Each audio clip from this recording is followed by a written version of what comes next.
നേരത്തെ സൂചിപ്പിച്ച വാർത്തയുടെ വിശദാംശങ്ങളിലേക്ക്. തൊടുപുഴയിൽ UDFന്റെ പ്രചാരണ ബോർഡുകൾ നശിപ്പിച്ചെന്ന് പരാതി. UDF സ്ഥാനാർത്ഥി അബു ജോൺ ജോസഫിന്റെ പ്രചാരണ വാഹനങ്ങൾക്ക് നേരെ LDF പ്രവർത്തകരുടെ അതിക്രമമുണ്ടായെന്നും ആരോപണം. പോലീസ് സ്റ്റേഷനിലേക്ക് ഇപ്പോൾ മാർച്ച് നടക്കുകയാണ്. രാഹുൽ വിജയൻ വിശദാംശങ്ങളുമായി ചേരുന്നുണ്ട്. രാഹുൽ, വിവരങ്ങൾ എന്തൊക്കെയാണ്?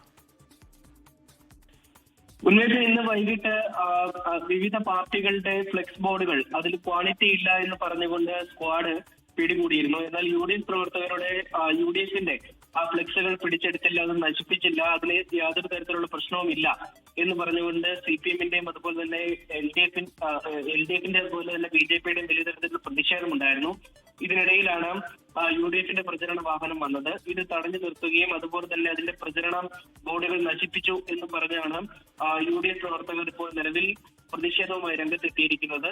CPM പ്രവർത്തകരും അതുപോലെ തന്നെ DYFI പ്രവർത്തകരും ഈ വാഹനം തടഞ്ഞ് അതിന്റെ ഫ്ലെക്സ് ബോർഡുകൾ തടഞ്ഞു എന്നാണ് ആരോപിക്കുന്നത്. ഇതിൽ പ്രതിഷേധിച്ചുകൊണ്ടാണ് ഇപ്പോൾ തൊടുപുഴ പോലീസ് സ്റ്റേഷനിലേക്ക് UDF പ്രവർത്തകർ മാർച്ച് നടത്തുന്നത്. തങ്ങളുടെ ഫ്ലെക്സ് ബോർഡുകൾ, അതായത് വാഹനത്തിൽ ഘടിപ്പിച്ചിരുന്ന ഫ്ലെക്സ് ബോർഡുകൾ എല്ലാം നശിപ്പിച്ചു. യാതൊരു കാരണവുമില്ലാതെ, യാതൊരു പ്രകോപനവുമില്ലാതെയാണ് ഇത്തരമൊരു നടപടി എന്നുള്ളതാണ് UDF പ്രവർത്തകർ ആരോപിക്കുന്നത്. ഇതിന്റെ പശ്ചാത്തലത്തിലാണ് തൊടുപുഴയിലെ UDF സ്ഥാനാർത്ഥി അബു ജോൺ ജോസഫ് ഉൾപ്പെടെയുള്ള ആളുകളും മറ്റ് UDFന്റെ നേതാക്കളും പ്രതിഷേധവുമായി പോലീസ് സ്റ്റേഷനിലേക്ക് നീങ്ങിയിരിക്കുന്നത്. പോലീസ് ഈ പ്രതിഷേധം തണുപ്പിക്കാൻ വേണ്ടിയുള്ള നടപടികൾ സ്വീകരിച്ചിട്ടുണ്ട്. പ്രശ്നങ്ങൾ പറഞ്ഞു പരിഹരിക്കുന്നതിനുള്ള ശ്രമമാണ് നിലവിൽ നടന്നുകൊണ്ടിരിക്കുന്നത്. ശരി രാഹുൽ. രാഹുൽ വിജയനാണ് ഇടുക്കിയിൽ നിന്ന് വിശദാംശങ്ങൾ നൽകിയത്.